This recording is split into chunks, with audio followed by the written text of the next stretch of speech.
Hey, well, welcome to my room, guys. I don't get many visitors here. I'm on my way to Montana, Big Sky Country tomorrow, and I was desperate to get a hold of some luggage, so I teamed up with the good people at Level 8, and boy, did they hook me up.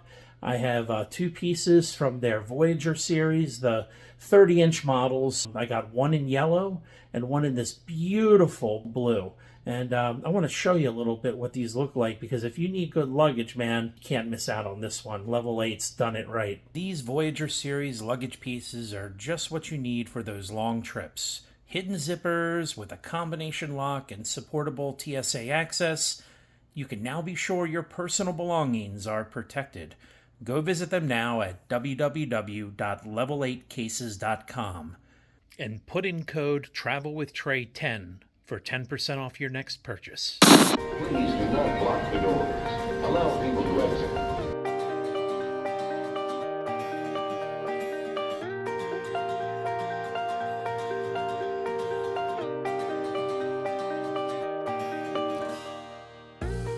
Gotta love those Dallas nachos.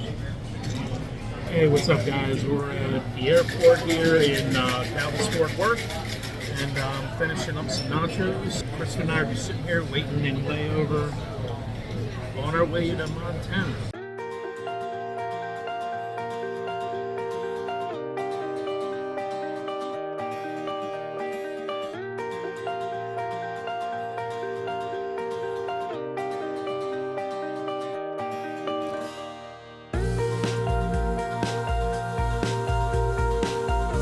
World's largest belt buckle, another bucket list item.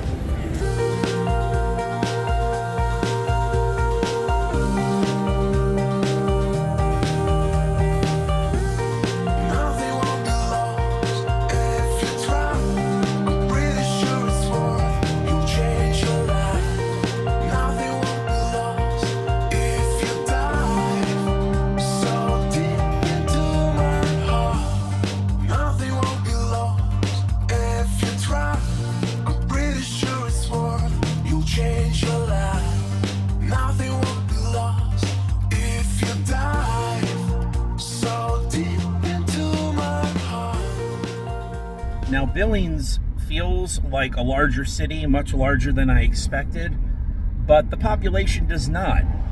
It actually feels something like a ghost town. It just doesn't feel as populated as the numbers claim, at least what I saw on Wikipedia.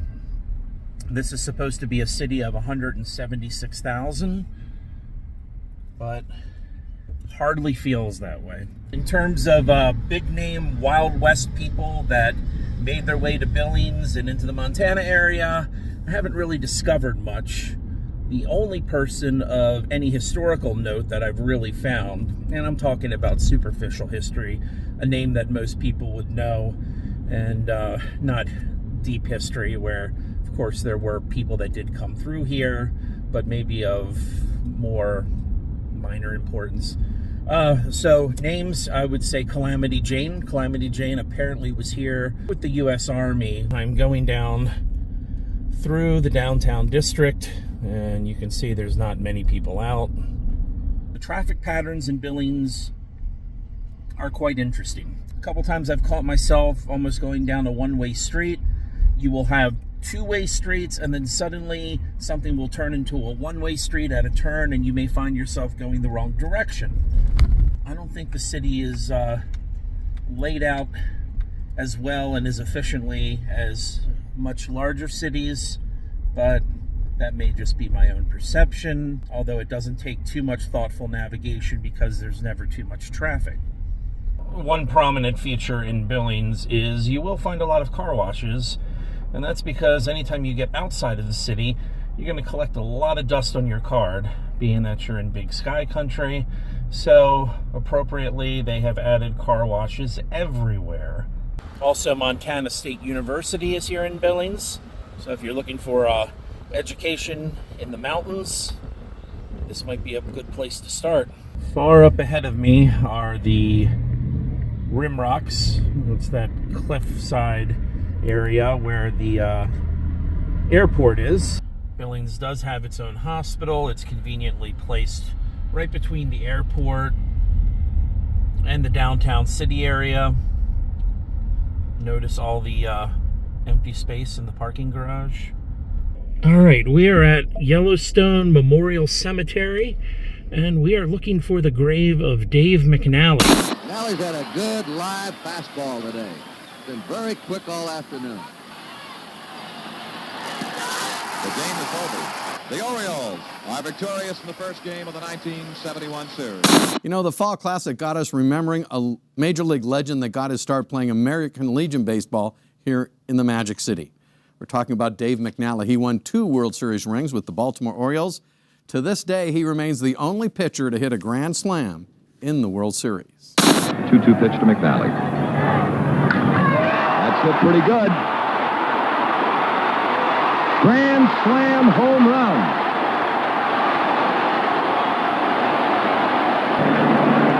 And Chuck, I think we just had some World Series history made. We're going to the record books. Frank Robinson pats him on the back, but Dave McNally has become the first pitcher to ever hit a Grand Slam World Series home run. Hey, what's up, guys? So our first stop in Billings is David McNally's grave. Why are we here at someone's grave? Well, other than seeing graves constantly, he's pretty important to us people that are from Baltimore and are especially Orioles fans. He was one of our prize pitchers, played with the club for 13 years. I think he was number 2 in terms of wins, just behind Jim Palmer. He set a whole bunch of records, won pennants, won the World Series with the team, and he's listed in a poll of citizens in Montana as being the 3rd best athlete of all time to come from the state, which I thought was pretty cool. When he left the Orioles, he eventually came back to Billings. He was born here. And when he came back, he became a car salesman, because back then you didn't have gazillion-dollar contracts for baseball players. He died on December 1st, 2002, passing away from lung cancer.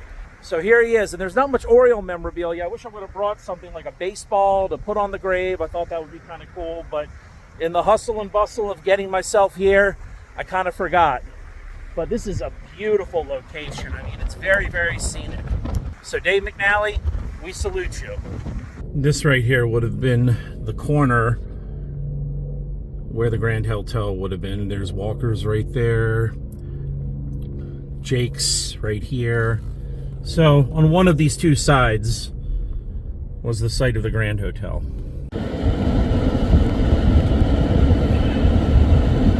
We made it to Jake's downtown, one of the best steakhouses in the Billings area, or so I've been told.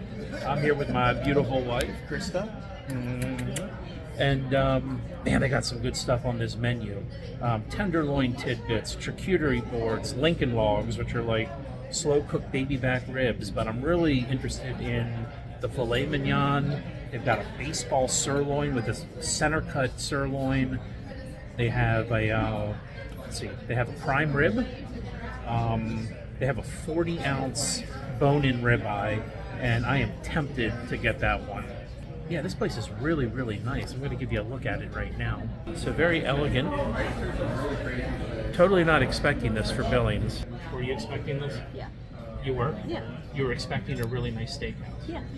Okay. Well, I was not. So I thought it'd be more like a honky-tonk kind of thing. But I got dressed up, man. Look, I got my my country western duds on. I'm really excited about that. And Krista, it looks like she's ready to do some cowgirl in there. Rodeo roping or some line dancing. So let's get the food going here. Food is here. We've got French onion. I love me some French onion soup. And then we have these tenderloin tidbits mixed with pineapple and what else, Krista? I don't know.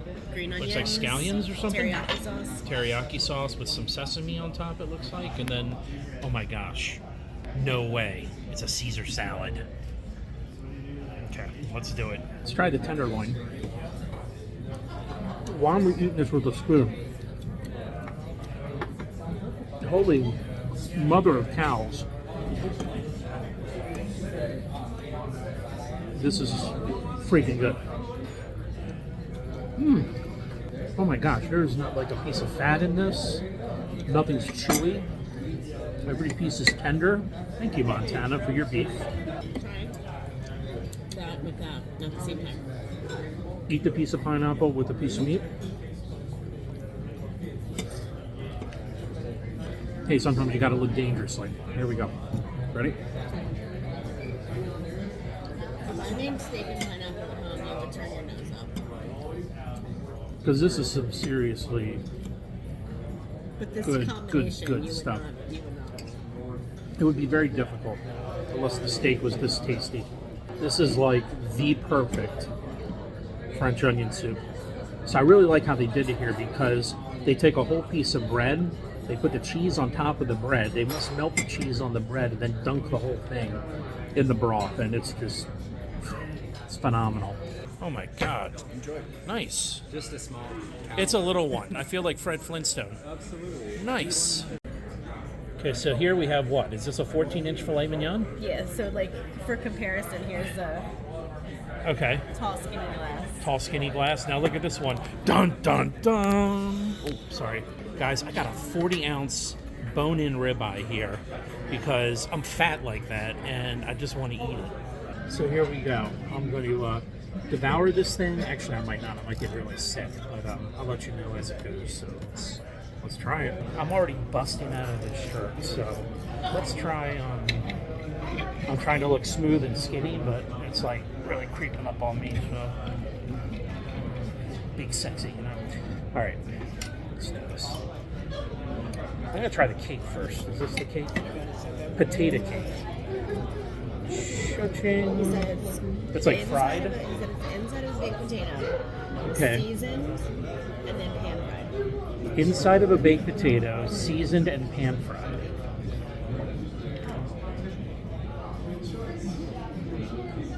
Let's go.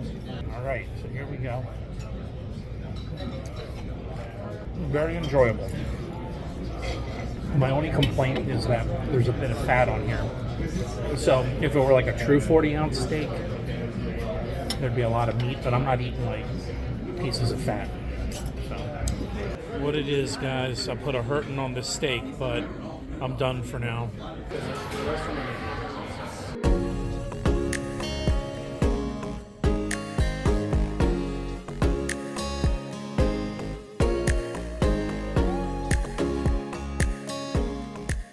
All right, we're at the Billings, Montana Post.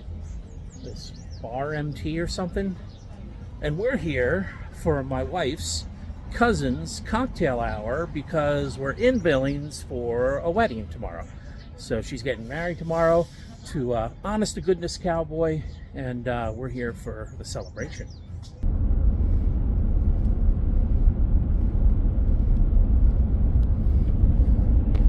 Good morning from Billings, Montana. I'm your host, Travel with Trey. I'm out and about early. I wanted to do a little exploring, so to do that, I gotta power up. I need some energy. So we're gonna start with Stella's. It's a restaurant here that is one of the favorite spots for local Billings residents. I'm only about a mile from it, so I'm gonna go get my eat on, and we'll see if it's any good. So last night was rather interesting. My wife and I stopped at a local gas station, and it was swarming with meth heads, like around 10 o'clock or so. And I went in there to get some sodas, and I came back out and I saw a guy leaving from where my truck was parked, and my wife had locked the door. I said, what was wrong? She said, this guy came up to the truck almost in a full-on run, and I don't know if he was coming to attack me or beg for money or didn't know what he was going to do. But he saw you coming out and he turned around and left. So that was kind of weird. So when we left this place, I think it was the Holiday, there was a good number of them, like about 8 of them, just like standing around looking like zombies. Very, very sad. There's all kinds of things that I'm seeing that I wasn't expecting in a country town like Billings. I think you kind of romanticize it. I think I was like, maybe in my head, thinking we were coming to like the Dutton Ranch or something. I think that's probably a little bit outside the city. We'll get more of that feel. It's everywhere. We definitely saw the meth culture in Phoenix and Albuquerque when we were there a little while ago. And so it's even here in Billings. Billings, for the love of God.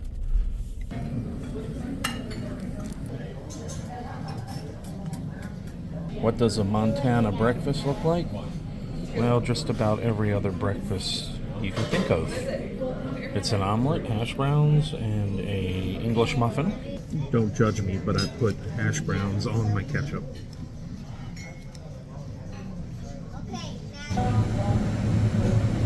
This is the biggest monstrosity in Billings, the DoubleTree by Hilton.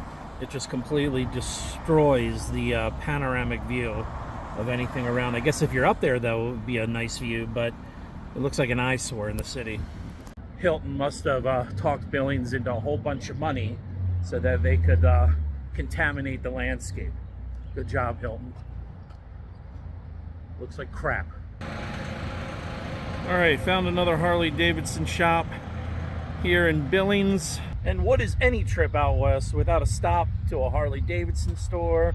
This is Beartooth Harley-Davidson in Billings.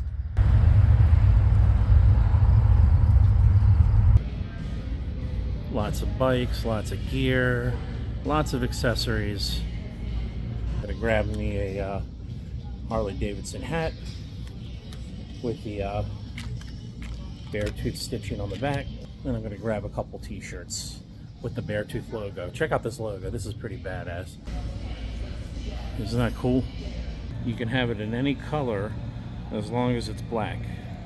We got a lot of black trikes here. Bikes and trikes. That guy's pretty intimidating, huh? Another interesting thing about Billings is in some places it looks like a resort or a golf course. I don't know how to explain it except the grass is very, very green. The backdrop is very rocky and pretty, and there's a lot of sprinkler systems all over the place. I saw a couple communities of houses where they had those in-ground sprinkler systems coming up, so you don't even have to pay for a hose or anything. Run, little guy, run. Run for your life. Taco John's.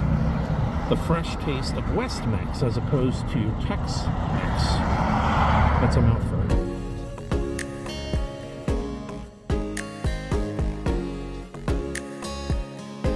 Thanks for traveling with Trey. Remember to like, subscribe, and comment. I appreciate your support, and I'll see you next time.